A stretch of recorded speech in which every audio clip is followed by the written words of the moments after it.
Early this morning, they set off in search of food. Instead, they ended up here in hospital after being shot. The Nasser hospital in southern Gaza usually prioritises children injured by Israeli airstrikes. But today it was the adults who had been trying to feed their families.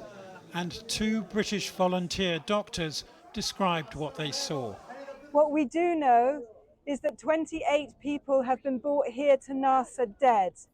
We have 5 patients currently who are brain dead, and we have over 200 patients here in the emergency department with injuries, most of which are gunshot injuries. I've never seen anything that even comes close to what is happening at the moment here. It is a catastrophic situation.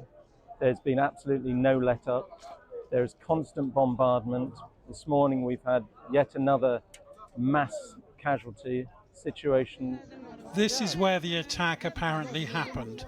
Dead Palestinians lying on the sand afterwards, empty aid bags used to cover their faces, while others return with sacks of food from a new and controversial aid distribution centre inside an Israeli military zone. There were many martyrs and wounded lying near the sea. If you went to help them, you would be injured. For about 2 hours we lay on the ground. If you raised your head, they would shoot at you. They said they would send aid to us. We went to receive the aid, and we were surprised by the Israeli army killing us after bringing us to, as it were, a safe place. This is surveillance footage of the aid centre itself, apparently at dawn this morning. It shows Palestinians running across the sand to collect food. The Gaza Humanitarian Foundation, which is backed by America and Israel, says it's peaceful and that reports of dead and injured are fabricated by Hamas. But Suhaib Abu Tair is not fighting for his life in this hospital bed for no reason at all. The Israeli army says its initial finding is that it did not fire at civilians, either within or near the distribution site. Earlier this week, dozens were injured when the Israelis fired warning shots. And stampedes for food would hardly be surprising in a place the UN now calls the hungriest on earth. Whatever really happened, the grief is real enough.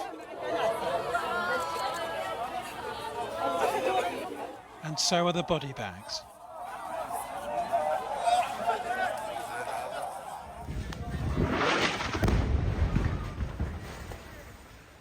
This afternoon, the airstrikes resumed. Israel is vowing to take control of all of Gaza, while Hamas is refusing to release any more hostages unless Israel withdraws. A stalemate then, amid yet more killing and confusion in the fog of war. Jonathan Rugman there. Well, earlier I spoke to Graham Groom, who's a British surgeon currently working at Nasser Hospital in Gaza. He worked alongside Dr. Hamdi al-Najjar, who today succumbed to his injuries from last week's airstrike, which killed 9 of his 10 children. I asked him what his understanding of the situation is following the reported Israeli attacks on civilians near an aid distribution centre. What we've heard is very clear, that there was an invitation to attend the food aid location. As folk were making their invited way there, they were attacked somewhere between the beach and the coast road by drones. We heard by naval gunfire, we've heard by tanks. Israeli forces, obviously. Israeli forces, not by gangs or any other armed groups. Well, let me put this to you. I'm going to read you a direct quote from the Israeli-backed Humanitarian Foundation for Gaza. They say, and I quote, "We are aware of rumours being fomented by Hamas, suggesting deaths and injuries today. They are untrue and fabricated." What's your response to that? That's nonsense. It's just nonsense.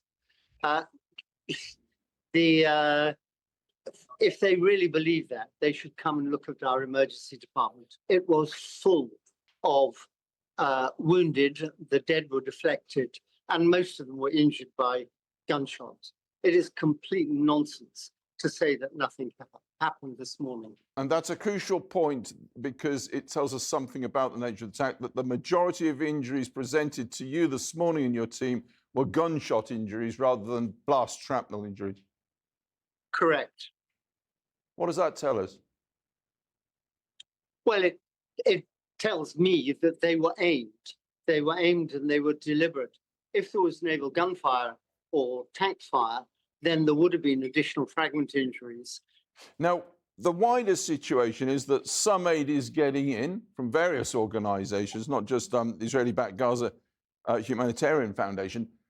In terms of where you are and what your hospital needs, are you getting medical aid as well as food aid? Absolutely not.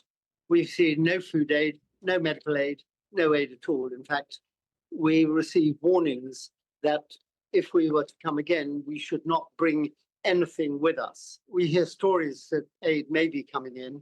We also hear stories that it's allowed through from the other side of the fence, but for the UN to collect it requires permission. And that permission, so far we understand, for one of the early convoys was delayed. So on a Gaza operating theatre table, that must leave you with appalling decisions to make. Well, it does. It's very difficult to treat people in the way that we know we could, even in these adverse circumstances. And we must ask about your colleague, Hamdi al-Najjar. Well, the bad news is that poor Hamdi al-Najjar died yesterday. He would therefore be the 10th member of that family. And his poor wife, Dr. Allah, who is a pediatrician, is left with one poor little boy who's currently in our ward under our care, little Adam. What do you need in terms of equipment right now? Everything. Everything. I think there is absolutely nothing that is not in short supply. It is your view that given that incredible shortage of, frankly, everything, as you say, it is the Israelis who are making it more difficult now to bring in medical equipment than ever. Yes, I think they're the ones that control in and out. I'm too far distant from that end of the supply chain to know. All I know is that the humanitarian aid is as restricted as food, fuel, water, and everything else. Graham Grimm, thanks very much for giving us your time. Appreciate it. Thank you very much for having me.